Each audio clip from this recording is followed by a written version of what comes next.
Zee Kannada ಅನೇಕ ರೀತಿಯಾದಂಥ reality ಶೋಗಳು ಹಾಗೆ ಸೀರಿಯಲ್ನ ಫೇಮಸ್ ಆದಂಥ ಒಂದು ಚಾನಲ್ ಆಗಿದೆ. ಯಾವುದೋ ಒಂದು ವಿಭಿನ್ನವಾದಂಥ ಪ್ರಯೋಗ ಅಥವಾ ಒಂದು ವಿಭಿನ್ನವಾದಂಥ ಕಾರ್ಯಕ್ರಮ ಬರುತ್ತೆ ಅಥವಾ ನೋಡುಗರನ್ನ ಸೆಳೆದುಕೊಳ್ಳುವಂಥ ಅಥವಾ ಹಿಡಿದಿಟ್ಟುಕೊಳ್ಳುವಂಥ ಒಂದು ಕಾರ್ಯಕ್ರಮ ಬರುತ್ತೆ ಅಂತ ಅಂದರೆ ಅದು ಝೀ ಕನ್ನಡದಿಂದ. ಅನೇಕ ರೀತಿಯಾದಂಥ ಪ್ರತಿಭೆಗಳಿಗೆ ಅವಕಾಶವನ್ನು ಕೊಟ್ಟ ವೇದಿಕೆಯನ್ನು ಸೃಷ್ಟಿ ಮಾಡಿದಂಥ ಚಾನಲ್ ಅಂತ ಅಂದರೂ ಕೂಡ ಝೀ ಕನ್ನಡ. ಅದೇ ಝೀ ಕನ್ನಡದ ಒಂದು ಕಾರ್ಯಕ್ರಮ ಇದೀಗ ಬಹಿಷ್ಕಾರಕ್ಕೆ ಒಳಗಾಗಿರೋದು ನಿಜವಾಗ್ಲೂ ಕೂಡ ಶಾಕಿಂಗ್ ಅಂತ ಅನಿಸ್ತಾ ಇದೆ. ಯಾವುದೇ ಕಾರಣಕ್ಕೂ ಈ ಕಾರ್ಯಕ್ರಮ ಪ್ರಸಾರ ಆಗಬಾರದು ಅಂತ ಪಟ್ಟು ಹಿಡಿದು ಕೂರಲಾಗಿದೆ. ಅದು ಸರಿಗಮಪ. ಸರಿಗಮಪ ಈಗಾಗಲೇ ಅನೇಕ ಸೀಸನ್ಗಳನ್ನು ಮುಗಿಸಿದೆ. ಚಿಕ್ಕ ಮಕ್ಕಳಿಗೆ ಒಂದು ವೇದಿಕೆ, ದೊಡ್ಡವರಿಗೆ ಒಂದು ವೇದಿಕೆ, ಹಾಗೆಯೇ ಹಳ್ಳಿಯ ಹುಡುಗನಿಗೂ ಕೂಡ ವೇದಿಕೆ, ಹಳ್ಳಿಯ ಹುಡುಗಿಗೂ ವೇದಿಕೆ, ಎಲ್ಲರಿಗೂ ಕೂಡ ವೇದಿಕೆಯನ್ನು ಸೃಷ್ಟಿ ಮಾಡಿದ್ದು ಇದೇ ಝೀ ಕನ್ನಡ. ಇವತ್ತು ಸ್ಯಾಂಡಲ್ವುಡ್ನ ಅನೇಕ ಹಿಟ್ ಹಾಡುಗಳನ್ನು ಹೇಳುವ ಮುಖಾಂತರವಾಗಿ ಸರಿಗಮಪನಲ್ಲಿ ಗೆದ್ದವರು, ರನ್ನರ್ ಅಪ್ ಆದವರು ಪ್ರತಿಯೊಬ್ಬರು ಕೂಡ ಇಂಡಸ್ಟ್ರಿಯಲ್ಲಿ ಆಳ್ತಾ ಇದ್ದಾರೆ. ಅದು ಸಂಜಿತ್ ಹೆಗಡೆ ಆಗಿರಬಹುದು, ಐಶ್ವರ್ಯ ರಂಗರಾಜನ್ ಆಗಿರಬಹುದು, ಅನೇಕ ರೀತಿಯಾದಂಥ ಸಿಂಗರ್ಸ್ಗಳನ್ನು ನಾವು ಇವತ್ತು ಸ್ಯಾಂಡಲ್ವುಡ್ನಲ್ಲಿ ನೋಡ್ತಾ ಇದ್ದೀವಿ ಅಂತಂದರೆ ಅದಕ್ಕೆ ಸರಿಗಮಪ ವೇದಿಕೆನೇ ಕಾರಣ ಅಂತ ಹೇಳಿದ್ರು ಕೂಡ ತಪ್ಪಾಗಲಿಕ್ಕಿಲ್ಲ. ಅಂಥ ಸರಿಗಮಪ ವೇದಿಕೆಯಲ್ಲಿ ಇದೀಗ ಒಂದು ಕಾಂಟ್ರವರ್ಸಿ ಆದಂಥ ಕಾರಣಕ್ಕಾಗಿ ಯಾವುದೇ ಕಾರಣಕ್ಕೂ ಈ ಸರಿಗಮಪ ನಡಿಲೇಬಾರದು ಅಂತ ಜನನೇ ರೊಚ್ಚಿಗೆದ್ದಿದ್ದಾರೆ. ಅಭಿಯಾನವನ್ನು ಶುರು ಮಾಡ್ಕೊಂಡು ಬಿಟ್ಟಿದ್ದಾರೆ.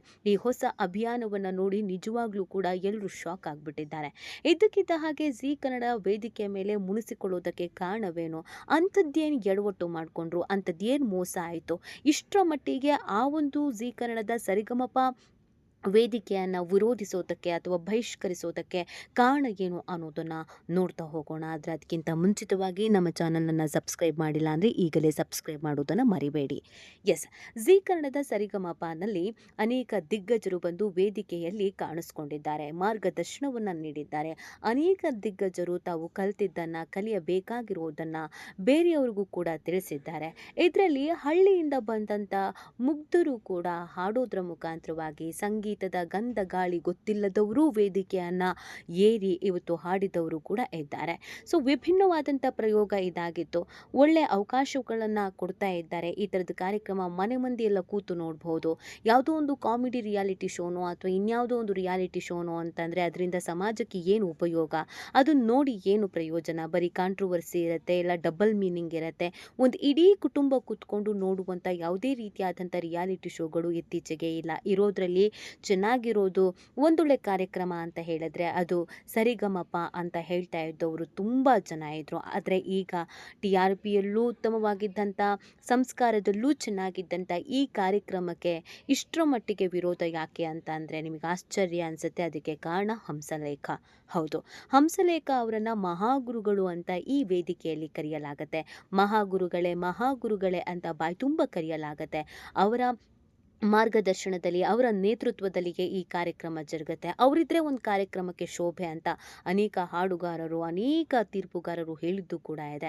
ಆದರೆ ಅದೇ ಹಂಸಲೇಖ ಏನಾದರೂ ಈ ವೇದಿಕೆ ಮೇಲೆ ಇದ್ದರೆ ನಾವು ಯಾವುದೇ ಕಾರಣಕ್ಕೂ ಈ ಕಾರ್ಯಕ್ರಮ ನೋಡೋದಿಲ್ಲ.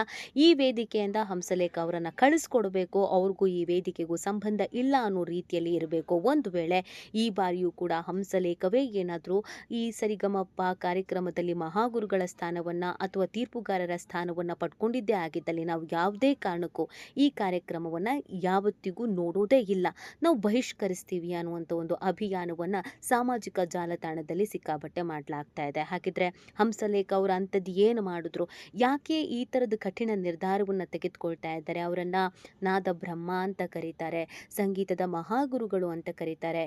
ಇವತ್ತು ನಾವು 90ಸ್ನಿಂದ ಹಿಡಿದು ಹತ್ತಿರ 2000ದವರೆಗೂ ಯಾವುದೇ ಸಿನಿಮಾಗಳನ್ನು ನೋಡಿದಾಗ ಒಂದು ಸೂಪರ್ ಹಿಟ್ ಸಾಂಗ್ಗಳಿದೆ ಅಥವಾ ಇವತ್ತಿಗೂ ನಾವು ಅದನ್ನು ಗನುಗ್ತೀವಿ ಅಂತಂದರೆ ಕ್ರೇಜಿ ಸ್ಟಾರ್ ರವಿಚಂದ್ರನ್ ಅವ್ರನ್ನ ಇಷ್ಟರ ಮಟ್ಟಿಗೆ ನಾವು ನೆನಪಿಸ್ಕೊಳ್ತೀವಿ. ಒಂದು ಪ್ರೇಮಲೋಕ ಸೃಷ್ಟಿ ಆಗುತ್ತೆ, ಆ ಹಾಡುಗಳು ಇನ್ನೂ ಕೂಡ ನಮಗೆ ಕೇಳಿಸುತ್ತೆ ಅಂತಂದರೆ ಅದಕ್ಕೆ ಕಾರಣನೇ ಹಂಸಲೇಖ. ಅವರ ಲಿರಿಕ್ಸ್ ಆಗಿರ್ಬೋದು, ಅವರ ಸಂಗೀತ ಸಂಯೋಜನೆ ಆಗಿರ್ಬೋದು, ಅವರ ಪದ ಬಳಕೆ ಆಗಿರ್ಬೋದು, ಇದನ್ನೆಲ್ಲ ಬೇರೆಯವರು ಹೇಗೆ ಮಾಡ್ತಾರೋ ಏನೋ ಗೊತ್ತಿಲ್ಲ. ಆದರೆ ಅವ್ರಿಗಿರುವಂಥ ಅನುಭವ, ಅವ್ರು ಬಳಸುವಂಥ ಪದ, ಅವರ ಸಂಗೀತ ಸಂಯೋಜನೆ ಒಂದ ಎರಡ ಅಂತ ಅದ್ಭುತವಾದಂಥ ವ್ಯಕ್ತಿಯನ್ನು ವಿರೋಧ ಮಾಡೋದಕ್ಕೆ ಕಾರಣ ಏನು, ಅವ್ರು ಮಾಡಿದ್ದಾದರೂ ಏನು ಅಂತ ನೋಡಿದಾಗ ನಿಜವಾಗ್ಲೂ ಆಶ್ಚರ್ಯ ಅನಿಸುತ್ತೆ. ಇತ್ತೀಚಿನ ದಿನಗಳಲ್ಲಿ ಹಂಸಲೇಖ ಅವರು ಕೊಟ್ಟಂಥ ಒಂದಷ್ಟು ಸ್ಟೇಟ್ಮೆಂಟ್ಗಳು, ಅದು ಜೈನ ಸಮುದಾಯಕ್ಕೆ ಸಂಬಂಧಪಟ್ಟಂತೆ, ಪೇಜಾವರ ಶ್ರೀಗಳಿಗೆ ಸಂಬಂಧಪಟ್ಟಂತೆ, ರಾಕಿಂಗ್ ಸ್ಟಾರ್ ಯಶ್ಗೆ ಸಂಬಂಧಪಟ್ಟಂತೆ, ಅದರ ಜೊತೆಗೆ ಕಾಂತಾರ ಸಿನಿಮಾದ ರಿಷಬ್ ಶೆಟ್ಟಿಗೆ ಸಂಬಂಧಪಟ್ಟಂತೆ ಕೊಟ್ಟಂಥ ಕೆಲವೊಂದಷ್ಟು ಸ್ಟೇಟ್ಮೆಂಟ್‌ಗಳು ತುಂಬ ಜನಕ್ಕೆ ಹರ್ಟ್ ಆಗಿದೆ. ತುಂಬ ಜನಕ್ಕೆ ಸಿಟ್ಟು ತರಿಸಿದೆ. ಈ ಕಾರಣಕ್ಕಾಗಿ ಇವ್ರು ಎಲ್ಲರ ಬಗ್ಗೆ ಮಾತನಾಡ್ತಾರೆ. ಇವರ ಈ ನಡವಳಿಕೆ ಚೆನ್ನಾಗಿಲ್ಲ. ಹಾಗಾಗಿ ಇವರಿಗೆ ಅವಕಾಶ ಕೊಡಬಾರ್ದು. ನಾವು ಇವ್ರನ್ನ ವಿರೋಧ ಮಾಡ್ತೀವಿ ಅಂತ ಹೇಳ್ತಾ ಇದ್ದಾರೆ. ಇನ್ನು ಕೆಲವರು ಹಂಸಲೇಖ ಪರವಾಗೇ ಇದ್ದಾರೆ. ಅವ್ರು ಮಾತಾಡೋದು ಅವರ ವೈಯಕ್ತಿಕ ವಿಚಾರ. ನೀವು ಅವರ ವೈಯಕ್ತಿಕ ವಿಚಾರವನ್ನು, ಅವರ ಸಂಗೀತದ ಸಾಧನೆಯನ್ನು ಯಾಕೆ ಒಂದು ಮಾಡ್ತೀರಾ?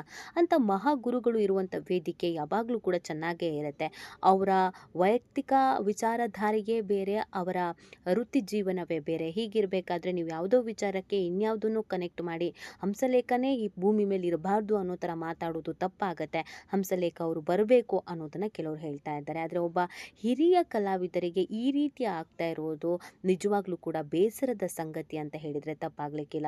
ಎಲ್ಲ ಹಿರಿಯ ಕಲಾವಿದರನ್ನು ಇದೇ ಥರ ಮೂಲೆ ಗುಂಪು ಮಾಡ್ಕೊಂಡು ಹೋದರೆ ಇಂಡಸ್ಟ್ರಿಗಾಗಿ ಹೆಸರನ್ನು ತಂದುಕೊಟ್ಟವರ ಕತೆ ಏನಾಗುತ್ತೆ ಅನ್ನೋದು ತುಂಬ ಜನರ ಪ್ರಶ್ನೆ ಆಗುತ್ತೆ. ಸೊ ಹಾಗಾಗಿ ಈ ಬಾರಿ ಹಂಸಲೇಖ ಇರ್ತಾರಾ ಇಲ್ವಾ ಅನ್ನೋದನ್ನು ಕಾದು ನೋಡಬೇಕಿದೆ.